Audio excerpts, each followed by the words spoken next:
SIR তো শুরু হয়ে গেল। তো এবার ৪ তারিখের পর থেকে বিএলওরা আপনাদের বাড়িতে যে ফর্মটা নিয়ে আসবে, আপনারা সেটা কিভাবে ফিল আপ করবেন এবং ফর্মটা দেখতে কেমন? চলুন আপনাদের আমি দেখিয়ে দিচ্ছি। দেখে নিন এবং কেমন করে ফিল আপ করবেন সেটাও একবার দেখে নিন। এটা হচ্ছে এনেক্সা 3 এই যে ইনুমেরেশন ফর্ম। এটা হচ্ছে এসআইআর এর একটা ডেমো ফর্ম। হ্যাঁ? তো কেমন ফর্মটা হতে পারে সেই সম্পর্কেই আমি আপনাদের একটা আইডিয়া দিচ্ছি। তো এটা একটা ডেমো ফর্ম ইলেকশন কমিশনের তরফ থেকে জারি করা। তো ফর্মটা একবার দেখে নিন। তো ফর্মে এই যে এই অংশটা এখানে দেখুন, এই অংশটা এই যে ইলেক্টরস নেম, তারপরে হচ্ছে এপিক অ্যাড্রেস, এটা হচ্ছে কি প্রিন্ট করা থাকবে। এখানে আপনার নামে যদি আসে তাহলে আপনার নাম, আপনার অ্যাড্রেস, আপনার ভোটার কার্ড নাম্বার এখানে প্রিন্ট করা থাকবে, লেখাই থাকবে। তারপরে হচ্ছে সিরিয়াল নাম্বার, পার্ট নং, তারপরে অ্যাসেম্বলি নং, এটা রাজ্যের নাম্বার, এটা প্রিন্ট করাই থাকবে। তারপরে এখানে একটা কিউআর কোড থাকবে। এখানে আপনার ভোটার কার্ডের যে ভোটার ফটোতে যে এই যে ফটোটি আছে সেটা এখানে চিপকানো, এখানে এখানে থাকবে দেওয়া। মানে এই ফর্মটা নির্দিষ্ট করে আপনার জন্যই বের হচ্ছে। এটা এরকম করে থাকবে। আর এই যে এখানে পেস্ট কারেন্ট ফটো, এখানে একটা আপনার বর্তমান একটা রঙিন ফটো আপনি বের করে রাখবেন, সেটা এখানে লাগিয়ে দিতে হবে। পরবর্তীতে যদি ভোটার কার্ড নতুন করে হয় তাহলে আপনার সেই ফটোটা দিয়েই ভোটার কার্ড আসবে। তারপরের ঘরটা দেখুন, এই ঘরটা, এটাকে ফিল আপ করতে হবে। তো এখানে তো ভোটারের নির্দিষ্ট নামেই ফর্ম বেরোবে, নির্দিষ্ট ফটো দিয়েই। তো এখানে যার জন্য ফর্মটা আসবে তার অফ বার্থ, জন্ম তারিখ, প্রথমে দিন, তারিখ, দিন, তারপরে মাস, তারপরে সাল, এই যে ডেট, মান্থ, ইয়ার দিতে হবে। তারপরে হচ্ছে কি আধার কার্ড নাম্বার, আধার নাম্বার দিতে হবে এই ঘরে। তারপরে হচ্ছে এখানে মোবাইল নাম্বার দিতে হবে। তো মোবাইল নাম্বারের ক্ষেত্রে একটা গুরুত্বপূর্ণ বিষয় হচ্ছে আপনারা যেই মোবাইলটা সবসময় চালু রাখেন, যে সিমটা, তো সেই সিমটার নাম্বারটাই দেবেন। বাড়ির সবার ক্ষেত্রে একটা মোবাইল নাম্বারই দেবেন যেটা সবসময় চালু থাকে। তারপরে হচ্ছে এখানে ফাদার্স নেম বা গার্জিয়ান নেম, তো যার নাম এখানে, যার ডেট অফ বার্থ আধার নাম দিয়েছেন তার বাবার নাম এখানে দেবেন। তারপরে হচ্ছে father's epic number if available, যদি আপনার বাবার হচ্ছে ভোটার কার্ডের নাম্বারটা এখানে দেবেন যদি থাকে, এটা বর্তমান ভোটার কার্ডের নাম্বারটা দেবেন। মাদার্স নেম, মায়ের নাম এখানে দেবেন। তারপরে মায়ের ভোটার কার্ডের নাম্বার দেবেন। আর তারপরে এই যে এখানে দেখুন সাপোজ নেম, সাপোজ নেমের জায়গায়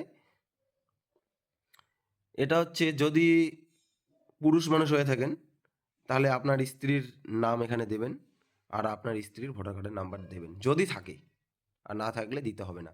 যদি আপনি বিবাহিত হন তাহলে এখানে এইটা ফিল আপ করবেন, না হলে এই দুইটা ঘর ফিল আপ করতে হবে না। আর যদি মহিলা মানুষের ক্ষেত্রে হয় তাহলে স্বামীর নাম এখানে দিতে হবে আর স্বামীর ভোটার কার্ডের নাম্বার এখানে দিতে হবে যদি বিবাহিত হন, আর না হলে তো দেওয়ার কোনো কারণ নেই। তারপরে এই যে ঘরটা, এটাই হচ্ছে ভেরি ভেরি ইম্পর্টেন্ট।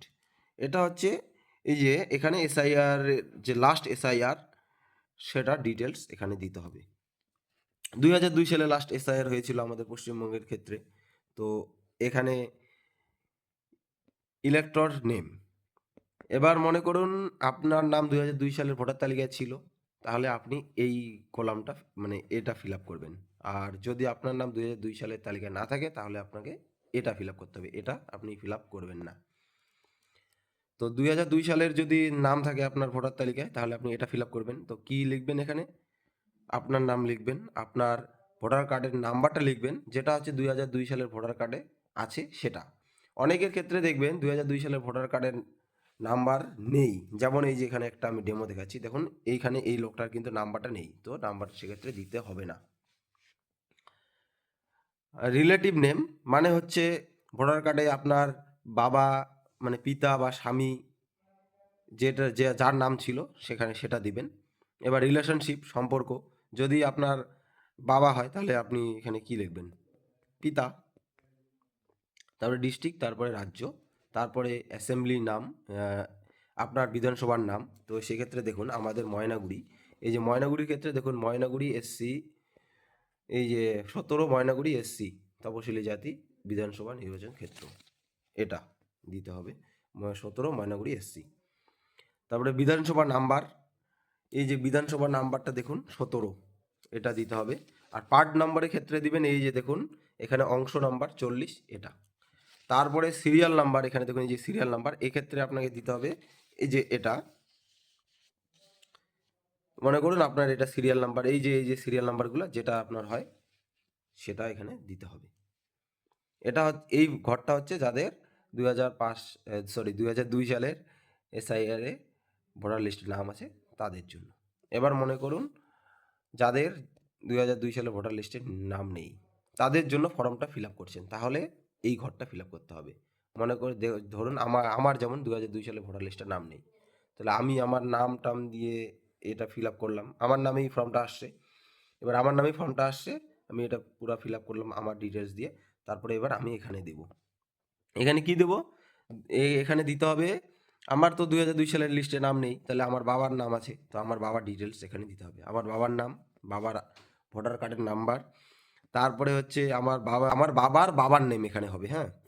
তারপরে রিলেশনশিপ, আমার বাবার সাথে কি বাবার যে রিলেশনশিপ সেটা হচ্ছে পিতা হবে, ডিস্ট্রিক্ট, স্টেট, অ্যাসেম্বলি নেম, সেক্ষেত্রে আমি আপনাদের দেখিয়ে দিলাম। আমাদের ক্ষেত্রে যেমন ময়নাগুড়ি এসসি, তো সেটা দিতে হবে। তারপরে অ্যাসেম্বলি নাম্বারের ক্ষেত্রে এই যে 17 নাম্বার। পার্ট নং এর ক্ষেত্রে আপনারা দেখে নেবেন আপনাদের যে 2002 সালের যে লিস্ট আছে সেখানেই দেওয়া আছে সবার ক্ষেত্রে, এই যে অংশ নং 40 আমাদের যেমন এইরকম আছে, তো সেটা দেখে এখানে পার্ট নংটা বসাবেন। আর সিরিয়াল নংটা আপনার 2002 সালের ভোটার লিস্টের যে সিরিয়াল নাম্বার দেওয়া আছে সেই সিরিয়াল নাম্বারটা আপনার এখানে বসাবেন।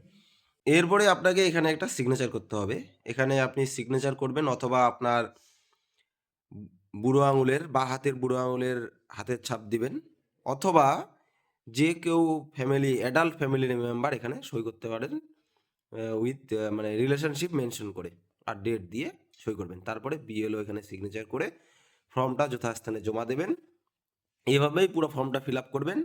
আর সকলে ভিডিওটা রেখে দিন, তাহলে এটা দেখে থেকে আপনারা ফর্ম ফিল আপ করতে পারবেন। আর যদি নিজেরা করতে না পারেন তাহলে চিন্তার কোনো কারণ নেই, BLO নিজেই করে দেবে। এভাবেই আপনারা করবেন। ধন্যবাদ সকলকে ভিডিওটি শেষ পর্যন্ত দেখার জন্য।